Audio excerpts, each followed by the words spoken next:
नमस्कार बंधुरा आज के तैरी करছি नवबर्ष स्पेशल एक रेसिपि। नवबर्ष माने एकटुखानी स्पेशल किछु और सेई स्पेशल किछु करार जोन्नो आज के तैरी करब एक चिकेनेर रेसिपि। सेटा होच्छे काँचा लंका मुरगी। खूब सुस्वादु खेते और खेतेও जेरकम भालो और तैरी करतेও किन्तु कम समय एक सहज रान्ना तैरी हो जाए। और एर साथेও थाकबे निश्चयई एक पोलाओर रेसिपि जेटा खूब इंटारेस्टिंग एक पोलाओ যেটা আমার চ্যানেলে একদমই দেখানো নেই, সেটা আসছে পরবর্তী ভিডিওতে। অবশ্যই কিন্তু চোখ রাখুন আমার এই চ্যানেলে মিমিজ রেসিপিতে। আজকের এই চিকেনের রেসিপি করার জন্য আমি 600 গ্রাম চিকেন নিয়েছি। যেহেতু কাঁচা লঙ্কা চিকেন তার জন্য কিছু মশলা প্রিপারেশন করব। মিক্সিং জারের মধ্যে আগে থেকে আমি ধনে পাতা, পেঁয়াজ আর রসুন দিয়েছি। এবার দিয়ে দিলাম আদা কোচানো 1 ইঞ্চি আদা আর 6-7টা কাঁচা লঙ্কা দিয়ে দিলাম। এগুলোকে একসাথে মিক্সিতে জল ছাড়া পেস্ট করে নেব।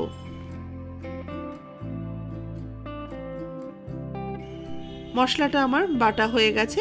দেখুন এখানে আদা, পেঁয়াজ, কাঁচা লঙ্কা সমস্ত কিছু বেটে নিয়েছি। এবার এই মাংসটার মধ্যে, চিকেনের মধ্যে আমি এই মশলাটা যে পেস্ট করে রেখেছি এর থেকে আমি 2 চামচ দিয়ে দিলাম। আর এর সাথে দেব 2.5 টেবিল চামচ টক দই, জল ঝরানো টক দই। এর সাথে দিচ্ছি কাঁচা সরষের তেল। এখানে আমি 2 টেবিল স্পুন তেল দিয়ে দিলাম। এবার সরষের তেলটা দেওয়ার পরে এই সমস্ত উপকরণগুলোকে একসাথে মেখে নেব।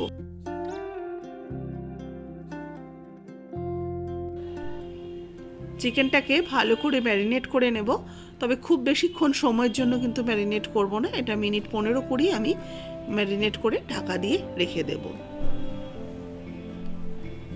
15 মিনিটস পর আমি ঢাকাটা খুলে নিচ্ছি।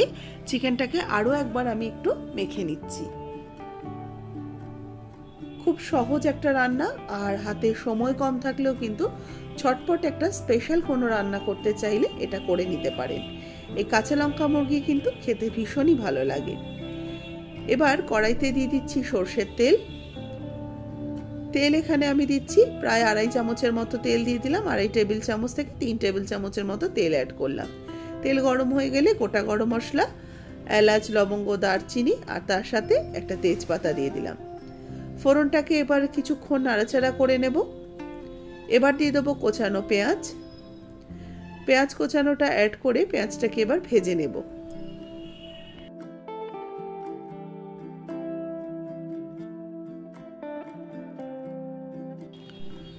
পেঁয়াজগুলোকে একটু হালকা করে ভেজে নেব, খুব বেশি কিন্তু লাল করে ভাজার প্রয়োজন নেই।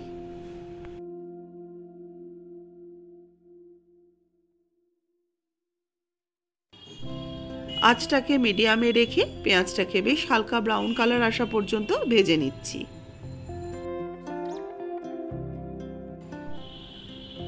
পেঁয়াজ ভাজা হয়ে গেলে দিয়ে দেবো আদা রসুনের পেস্ট। আদা রসুনের পেস্ট দিয়ে দিলাম আমি এখানে 1 টেবিল চামচ।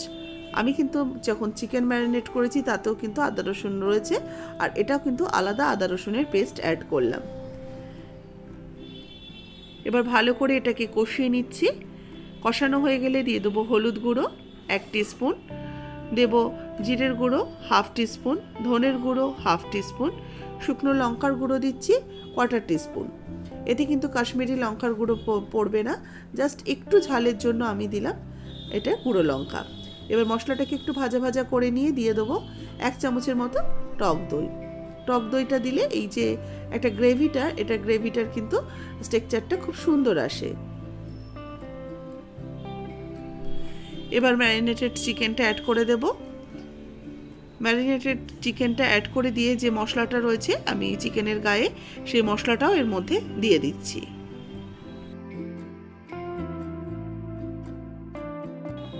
এর মধ্যে স্বাদ মতো লবণ অ্যাড করে দেব। এবার ভালো করে চিকেনটাকে মিশিয়ে নিয়ে সমস্ত কিছুর সাথে কষাতে থাকবো।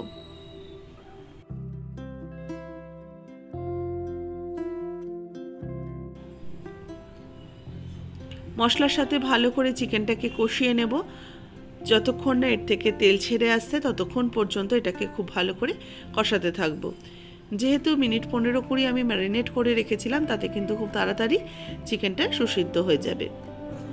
ঢাকা চাপা দিয়ে রেখে দিলাম 10 মিনিটের জন্য।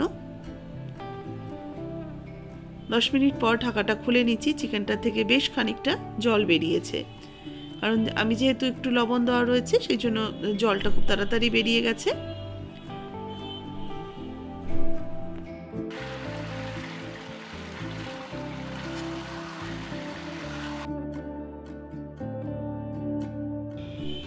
ভালো করে এটাকে মিক্সড করে নিয়ে একটু কষিয়ে নেওয়ার পর আবারও কিছুক্ষণ আমি ঢাকা দিয়ে রেখে দিচ্ছি। 5 মিনিটের মতো ঢাকা দিয়ে রেখে দিয়েছিলাম। ঢাকাটা সরিয়ে নিয়েছি। চিকেন মোটামুটি আমার অনেকটাই সেদ্ধ হয়ে এসছে।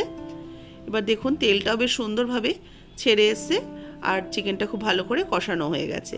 এবার বাদবাকি যে মশলাটা ছিল, আমি যে মশলাটা তৈরি করেছিলাম তার থেকে আমি 2 চামচের মতো দিয়ে ম্যারিনেট করেছিলাম। এবার বাদবাকি মশলাটা দিয়ে আবারও চিকেনটাকে ভালো করে কষাতে থাকবো।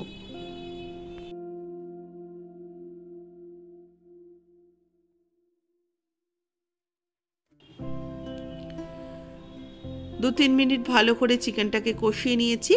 এবার যখন চিকেনটা দেখবো হয়ে এসছে তার আগে আমি একটু পাতিলেবুর রস ওপর থেকে ছড়িয়ে দেব, কারণ এই কাঁচা লঙ্কা ধনেপাতার সাথে একটু টকটক স্বাদ হলে খেতে বেশ ভালো লাগে। এবার এটাকে নামিয়ে আমি সার্ভ করে নিচ্ছি। তৈরি হয়ে গেল আমার কাঁচা লঙ্কা মুরগি। নববর্ষ বা পয়লা বৈশাখের দিনে তৈরি করে নিন, খুব স্পেশাল একটা রেসিপি কাঁচা লঙ্কা মুরগি। আর এটা কিন্তু রুটি, পরোটা, যে কোনো কিছু, পোলাও, সব কিছুর সাথেই ভালো লাগবে। রেসিপিটা ভালো লাগলে অবশ্যই লাইক শেয়ার করবেন। যারা নতুন দেখছেন অবশ্যই করে আমার চ্যানেলকে সাবস্ক্রাইব করে পাশে থাকা বেল আইকনটা প্রেস করে দেবেন। আর যারা ফেসবুক পেজ থেকে দেখছেন অবশ্যই পেজটাকে ফলো করে নিন নতুন নতুন রেসিপির আপডেট পাওয়ার জন্য। আর রেসিপিটাতে অবশ্যই একটা লাইক করুন, কমেন্টস করে জানান আজকের রেসিপি আপনাদের কেমন লাগলো।